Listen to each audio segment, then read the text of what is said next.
통해서 여러분 날마다 승리하기 바랍니다. 오늘 본문은 10뿔을 가진 짐승의 비밀에 대해서 말씀을 하고 있습니다. 음녀와 짐승은 비밀을 가지고 있습니다. 음녀나 짐승이란 그 표현부터 다분히 비유적이며 상징적이기 때문입니다. 그러나 이 두 존재가 결코 상징적인 존재가 아니라 사실은 요한계시록에서 명확히 밝혀줄 뿐 아니라 17장에서 그 정체의 전모가 명백하게 드러나는 것입니다. 하나님께서는 음녀나 짐승에 대해 그 실제성을 비밀에 두시고 그 존재를 상징적으로 나타내셨지만 우리는 이 비밀을 추적해서 음녀와 짐승의 정체를 파헤쳐 마지막 때 이들의 정체를 들춰내야 하는 것입니다. 또 내가 봄에 이 여자가 성도들의 피와 예수의 증언들의 피에 취한지라 내가 그 여자를 보고 놀랍게 여기고 크게 놀랍게 여기니 천사가 이르되 놀랍게 여기느냐 내가 여자와 그가 탄 7머리와 10뿔 가진 짐승의 비밀을 내게 이르리라. 아멘. 이와 같이 사도 요한이 음녀의 등장과 그의 활동을 바라보고 기이 여기고 크게 놀랍게 여겼어요. 하나님의 교회가 음녀의 모습으로 둔갑하여 붉은빛 짐승을 타고 손에 든 금잔의 음행의 포도주로 세상을 미혹하는 모습을 보고 너무나도 놀랍게 여겼던 것입니다. 이에 대해서 계시를 보여준 천사는 기이 여기느냐고 여자의 그 탄 바 7머리에 10뿔 가진 짐승의 비밀을 내게 이루어준다. 이렇게 이야기해주고 있어요.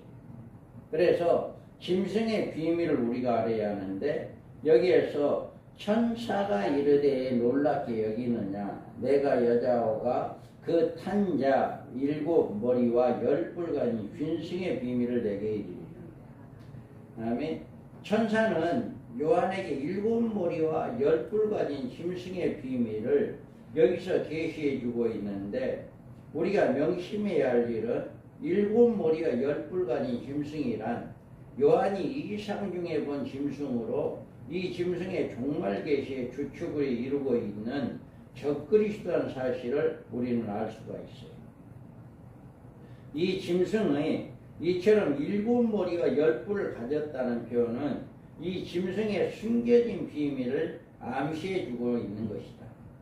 그래서 이 짐승에 대해서 천사가 요한에게 말하기를 여기에서 보면 전에도 있었다가 여기에서 보면 내가 본 전에 있었다가 지금은 없으나 장차 무조건 올라와 멸망으로 들어갈 자다. 이렇게 여기서 본 짐승이란 이미 역사적으로 이문에 존재했던 인물이 아닙니다. 여기에서 내가 본 짐승이란 것은 역사적으로 이미 있었던 짐승이 아니라 지금 이 짐승은 새로운 존재다 이거예요. 새로운 존재다. 그래서 장차 세상에 나타날 세상에 화를 내릴 미래적인 인물을 가리킨 게 내가 본 짐승. 이 짐승은 전에 있었던 짐승이 아니라 새로운 분이다. 그런데 이 짐승에 대해 전에 있었다가 지금은 없다라고 하는 말은 짐승의 숨겨진 비밀을 들춰내는 것이다. 여기에서 전에 있었다라고 하는 말은 역사상 실존했던 역사적 인물을 말합니다. 그러니까 내가 본 이 짐승은 전에 있었던 짐승이 아니고 전에 있었던 짐승을 통해서 이 짐승을 알 수 있다. 이 말이에요. 그래서 여기서 지적하고 전에 있었다는 말은 짐승의 종말에 등장한 적그리스도를 가리키는 것이 아니라 장차 등장할 적그리스도의 역사적 배경을 이루고 있는 어느 한 인물을 의미하고 있다. 이 자는 장차 나타날 적그리스도의 모형이 될 만한 인물로 유대인들은 이 자에 대해서 너무나도 잘 알고 있다. 그러니까 전에 있었던 이 짐승에 이 짐승에 너무나도 잘 알고 있어요. 그래서 지금은 없다. 이 말은 그 인물이 역사적 무대에서 사라졌다는 뜻입니다. 그러니까 전에 있었던 짐승이 지금은 없다. 말하면 쉽게 말해서 그는 이미 죽었다. 전에 있었던 짐승은 죽었다 이 말입니다. 요한 당시에 이자가 세상에 존재했던 것이 아니고 그때 지금은 없었고 그리고 지금 우리가 살아가고 있는 이 세대에도 지금 이때에 지금은 없다. 아직은 그때 죽었기 때문에 그 사람은 없다. 그래서 그 전에 있었지만 지금은 없는 이자가 무적갱으로부터 올라온다라고 했어요. 이자가 무적갱으로부터 올라올 때 그가 바로 인류의 종말에 등장한 짐승 곧 적그리스도로 나타나는 것인데 무적갱으로부터 올라온다는 말은 전에 있었다는 짐승이 살아서 다시 세상에 나타난다는 의미가 아니고 종말에 등장한 짐승이 무적갱에 속한 자다 이 말이에요. 그러니까 이 죽었다가 전에 있었다가 지금은 없는 죽은 짐승이 무적갱에서 다시 올라온다는 이야기가 아니다. 그러면 내가 본 짐승, 이 짐승이 무적갱에 속해 있는 자다 이 말이에요. 그러니까 여기에서 두 사람의 말을 지금 하고 있는 거예요. 내가 본 짐승이라고 하는 짐승에 대한 이야기를 하고 있고 이 짐승 말고 이 전에 있었던 짐승, 이 짐승은 전에 있다가 죽은 자들인데 이 죽은 자가 무적갱에 다시 올라오는 것이 아니다 이 말입니다. 그래서 그들 중에 증언을 마칠 때 무적갱으로부터 올라오는 짐승이 그들과 더불어 전쟁을 일으켜 그들을 이기고 그들을 죽일 터인즉 아멘. 이와 같이 무적갱으로 올라온 짐승이라고 말씀해 주고 있는데 이 짐승은 바로 무적갱으로 올라온 짐승이다. 이 짐승이 누구냐라고 하는 걸 지금 이야기하고 있는데요. 그래서 그들에게 왕이 있으나 무적갱의 사자라. 히브리어로는 그 이름이 아바도며 헬라어로는 그 이름이 아볼로온이다. 이자에 대해서 무적갱의 사자다라고 이야기를 해요. 그래 무적갱의 사자란 말은 적그리스도가 곧 사탄의 사자란 뜻입니다. 그래서 내가 본 짐승은 전에 있었다가 지금은 없으나 장차 무적갱으로부터 올라와 멸망으로 들어갈 자니 땅이 사는 자들이 창세 이후로 그 이름을 생명책에 기록되지 못한 자들이 이전에 있었다가 지금은 없으나 장차 나올 짐승을 보고 놀랍게 여기더라. 아멘. 이자에 대해서 8절에서 멸망으로 들어갈 자다. 멸망이란 무적갱이 아닙니다. 무적갱은 아시보소스로 헤아릴 수 없는 깊은 지하의 세계 지옥 등을 모사하고 있는데 이자는 멸망으로 들어갈 자다. 그래서 짐승이 잡히고 그 앞에 표적을 행하던 거짓 선지자도 함께 잡혔으니 이는 짐승애로 표를 받고 그의 우상에 경배하던 자들을 표적으로 미워가던 자라. 이 둘이 산채로 유황불 붙는 못에 던져지고 아멘. 이와 같이 이제 전에 그 짐승은 네가 본 짐승은 무적경에서 올라와서 이제 결국은 이렇게 멸망으로 들어갈 유황불못에 들어갈 그 자가 바로 네가 본 짐승이다. 전에 있었다가 시방은 없는 그 짐승이 아니다라고 하는 것을 이야기해 줘요. 그러면 전에 있었다가 지금은 없다고 하는 이 짐승은 누구를 말하는 것인가? 여기에서 보면 전에 있었다가 지금은 없다라고 이야기했는데 요한이 이 계시를 받고 있을 때 그는 그 마음속에 뼈저리게 느끼고 있는 역사적인 적그리스도의 모형의 인물을 생생히 알고 있었어요. 그자가 바로 지난날에 이스라엘을 침공하여 예루살렘 성전을 더럽히고 하나님을 모독하며 대적했던 시리아의 왕 안티오코스 4세 에피파네스를 가리킵니다.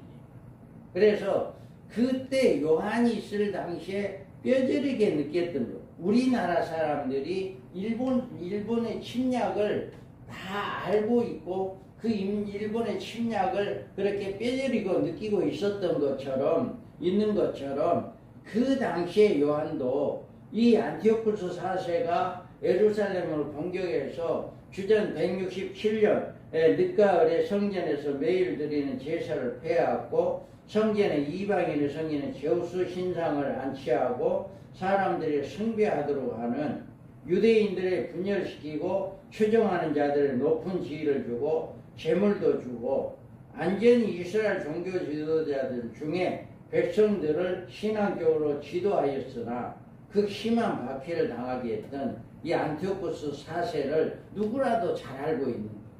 우리나라 사람들이 지금 아이들은 모르지만 지금 엄마는 사람들이 일본의 박해를 다 알고 있는 것처럼 이와 같이 그때 당시에도 이 안티오쿠스 4세 에피파네스 이제 이 사람의 그 만행을 너무나도 잘 알고 있었던 거예요.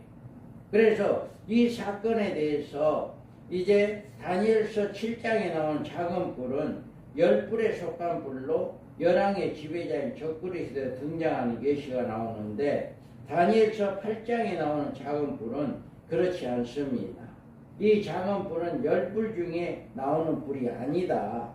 이렇게 여기에서 보면 순년소가 스스로 심히 강하여 가더니 강성할 때 그 큰 뿔이 꺾이고 그 대신에 연장한 뿔 넷이 하늘 사방에 향하여 났더라. 그 중 한 뿔이 또 작은 뿔 하나가 나서 남쪽 동쪽과 또 영화로운 땅을 향하여 심히 커지더니. 아멘. 여기에서 이 8장에서는 순념소는 누구냐? 헬라 왕을 이야기합니다. 스스로 강성했도 할 때 그 뿔이 큰 뿔이라고 하는 것은 알렉산더 왕입니다. 알렉산더 왕이 꺾이고 죽고 난 다음에 그 대신에 현지한 뿔 넷이 알렉산더 대왕의 시야에 있었던 4명의 장군들로 이들은 4뿔을 형성하였는데 카샨더, 니스마쿠스, 프톨레미, 셀루쿠스 등이 이렇게 4나라로 나눠 가졌어요. 4나라로 나눠 가졌는데 이들 4뿔이 형성했고 그래서 여기에서 보면 그 중에 한 뿔 셀루쿠스 왕조에서 또 작은 뿔 하나가 안티오쿠스 4세 에피파네스로 남편과 동편과 그 영화로운 땅을 예루살렘을 심히 커지더라. 이와 같이 남쪽과 동쪽과 영화로운 땅을 향하여 심히 커지는 이자가 바로 에피파네스, 안티오쿠스 4세. 이자가 바로 이거를 이야기합니다. 그래서 다니엘서 11장에서 또 한 가지 유의할 점이 있는데 다니엘서 11장 21절에 45절에 걸쳐 한 왕에 의해서 전개되는 2가지 사건이 있는데 그런데 이같이 21절에서 35절까지 사건과 36절로 45절의 사건은 별개의 사건이다. 다니엘서 11장에서 나오는 거. 그래서 여기에서 보면 21절에서 35절까지의 안티오쿠스 에피파네스에 의해서 예루살렘에서 이루어질 사건으로 요한이 종말 계시를 받을 당시에 이자가 이미 무적경에 들어간 자이다. 그러니까 다니엘서 11장에서는 여기 다니엘서 8장에서 순년소가 헬라고 이제는 여기에서 이제 뭐에 강대함 가더니 강성하여도 그 뿔이 꺾였다라고 하는 것처럼 이제 알렉산더 대왕이 죽고 난 다음에 이제 4뿔이 하늘 사방을 향해 났다. 그런 4장군들이 그 4나라로 나누어서 이렇게 했다라고 하는 것을 이야기하고 11장에서 21절, 25절까지, 35절까지는 안티오쿠스 에피파네스에서 예루살렘에 이루어지는 사건의 요한계시로 이렇게 이야기해 주는 거고 또 다니엘서 11장 36절에 45절까지는 인류 종말이 이루는 적그리스도에 의해 시도될 사건인데 이자가 장차 무적경으로부터 올라올 자로 적그리스도 이자에서 야기될 사건을 이야기해주고 있다. 그래서 다니엘서 11장에서는 안티오코스를 이야기해주고 있지만 그 뒤에 가서는 이제 마지막 때 쓰임받을 적그리스도에 대해서 이야기하고 있다. 그러니까 다니엘서 11장에 두 부류의 사람, 두 사람의 이야기해 주는데 시대적으로 다르다라고 하는 것을 이야기합니다. 이와 같이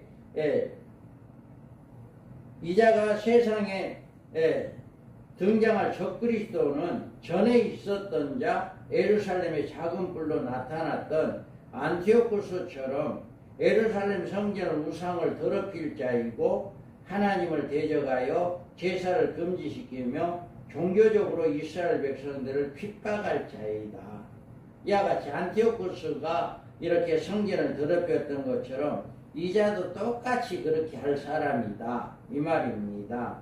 이자가 장차 다시 인류의 역사의 무대에 나타난다고 하는 것인데 이것은 안티오코스 4세가 다시 무적경에서부터 죽었다가 무적경이 다시 올라오는 것이 아니라 이제는 새로이 안티오코스가 무적경의 사자였던 것처럼 종말에 등장한 적그리스도 역시도 무적경 사자로 등장하게 된다. 이 말입니다. 그러면 일곱 머리가 열 뿔의 비밀인데 여기에서 지혜 있는 뜻이 여기 있으니 그 일곱 머리는 여자가 아닌 일곱 찬이요. 여기에서 9절 이하의 요한의 종말에 등장한 적그리스도의 비밀에 대해서 역사적 배경을 제시해주고 있는데 이 짐승은 일곱 머리와 열 뿔 가진 짐승으로 등장시키고 있는데 이 같은 짐승의 모습은 특별한 의미가 있습니다. 그래서 일곱 머리는 여자가 앉은 일곱 산이다. 여기에서 보면 일곱 머리는 여자가 앉은 일곱 산이요. 일곱 산에 대해서는 일곱 산은 일곱 왕을 이야기합니다. 종말에 등장할 적그리스도는 역사적인 맥을 이어 세상에 출현하게 됩니다. 그러나 일곱 산이라고 말하는 일곱 왕은 누구인가를 잘 이야기해 주는데 일곱 왕이라 다섯은 망하였고 하나는 있고 다른 하나는 아직 이르지 아니하였으나 이르면 반드시 잠시 동안 머무르리라. 여기에서 말씀에 다섯은 망했다. 다섯은 망했다라고 하는 것은 다른 이는 아직 이르지 아니했다라고 했는데 망한 다섯 나라에 대한 애굽, 아수르, 바벨론, 메데바사, 헬라 그 당시에 이렇게 애굽, 아수르, 메데바사, 헬라는 망했고 그리고 요한이 있는 당시에는 노마는 있었어요. 그래 노마가 있어. 그래 다섯은 망하였고 하나는 있고 그리고 아직 이르지 아니하였으나 하나는 아직 이르지 아니하였으나 잠시 동안 있는다라고 하는 거예요. 그래서 여기에서 아직 이르지 아니했다라고 하는 이 말은 여기에서 다른 이란 일곱째 나라에 등장한 일곱 번째 산을 이야기합니다. 이 일곱 나라는 다니엘서 2장 41절에 나오는 다섯 번째 나라와 같은 나라인데 이자가 등장하면 반드시 잠깐 동안 계속하리라고 말씀해주고 있습니다. 계속되리란 말은 이자가 누릴 왕으로서의 건세를 말합니다. 적그리스도의 등장은 잠깐 동안입니다. 이자의 건세는 그리 오래 가지 않아요. 그래서 또 짐승이 가장되고 신성 모독을 하는 입을 받고 또 42달 동안 일할 건세를 받으니라. 다음에 이와 같이 이자는 오래 왕노를 하지는 못해요. 후 3년 반 잠깐 그렇게 통치하고 죽임을 당하는 이런 일을 합니다. 그래서 다른 이라고 하는 표현이 이 짐승은 인류 종말에 등장한 인물을 이야기합니다. 일곱 왕은 다섯은 망하였고 다른 하나는 아직 이르지 아니하였으나 이는 반드시 잠시 동안 있으리라. 여섯째 왕과 일곱 장의 역사적 거리는 이처럼 굉장히 오랜 기간이 흐를 것입니다. 그 이유는 두 가지가 있는데, 하나는 예언의 구심점이 되는 이스라엘이 2000년간의 역사의 무대에서 사라질 것이기 때문입니다. 그래서 이스라엘이 회복되지 않을 종말을 존재할 수 없습니다. 이 요건은 1948년 이스라엘 회복으로 충족되었고, 다른 하나는 복음이 땅끝까지 전파되어 하나님의 백성이 구원을 받는 역사적 기간이 필요하기 때문인데, 이 기간이 7년 한량 기간 중 전 3년 반에 맞춰지는 일로 성취가 된다. 그래서 여기에서 보면 전에 있었다가 지금은 없어진 짐승은 8째 왕이요 7 중에 속한 자라 그가 멸망으로 들어가리라.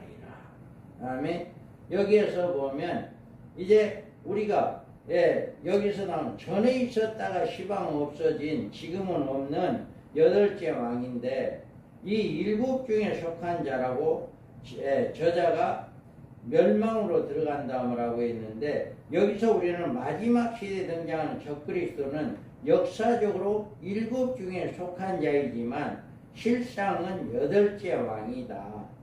아직 이르지 아니한 짐승은 7 중에 속한 자라고 했는데 7째 나라에 속한 왕이란 뜻이고, 그런데 이 자가 8째 왕이 된다. 그러면 8째 나라, 그러니까 이미 아직 7째 나라의 왕이 있고, 또 이제 7째 나라 왕인 적그리스도가 8번째 왕이 된다라고 하는 거예요. 우리가 다니엘서에 보면 내가 밤 한상 가운데 그 다음에 본 넷째 짐승 무섭고 놀라우며 또 매우 강하며 또 새로 된 큰 이가 있어 먹고 부서뜨리고 그 나머지에 발로 밟았으며 이 짐승은 전에 모든 짐승과 다르고 또 10뿔이 있더라. 그 다음에 이게 다니엘 7장에서 나오는 10뿔로 하나로 묶은 연합국가를 가리키는 거예요. 그래서 여기에서 내가 본 10뿔은 10왕이니 아직 나라를 얻지 못하였으나 다만 짐승과 더불어 임금처럼 한동안 권세를 받으리라. 이와 같이 12절에서 10뿔을 열왕이라고 했습니다. 이 작업은 10뿔에 속한 나라는 왕입니다. 그리고 이자에 의해서 10뿔로서 새로운 8째 나라가 형성되어 이 10뿔의 왕이 되는 것이다. 그래서 7째 왕이지만, 나라 7째 왕이지만 10뿔을 규합해서 하나의 왕으로 세우니까 이게 바로 8번째 왕이다. 그러니까 역대 나라, 노마, 이제는 애굽, 아수르, 바벨론, 헬라, 노마, 이제 앞으로 되어질 적그리스도의 통치의 나라, 이게 7째 나라인데, 이 나라는 10뿔을 규합해 가지고 하나의 나라가 생겨지는 그 나라이기 때문에, 그래서 8번째 나라다. 이렇게 되는 거예요. 똑같은 7번째 말하는 나라의 왕이나 8번째 말하는 나라의 왕은 같은 인물인데, 나라가 10뿔로 하나서 또 새로 생겨지기 때문에 그게 8번째 왕이다. 이런 말입니다. 그래서 여기에서 보면 내가 보니 바다에 한 짐승이 나오는데 뿔이 10이요 머리가 7이라 그 뿔이 11간 있고 그 머리들은 신성모독하는 이름들이 있더라. 다음에 이와 같이 짐승에 대해서 뿔이 10이다. 이 말은 이제 적그리스도는 이처럼 10뿔의 왕이 되므로 7째 머리에 속하는 나라의 왕이면서 또한 10뿔로 형성된 8째 나라의 왕이 된다. 그래 8번째 왕이다. 그런데 지금 이것이 우리가 이 종말의 하나님의 계시에 대해서 역사적 해석을 취하는 사람들이 있습니다. 종말 계시가 반드시 인류 종말의 역사적 사건으로 성취될 것이란 해석을 역사적 해석이라고 말합니다. 앞으로 역사의 무대에 유럽의 어느 한 나라의 왕이 어떤 정변이나 돌변적인 사태로 저격을 받아 죽는 자리에 이를 것입니다.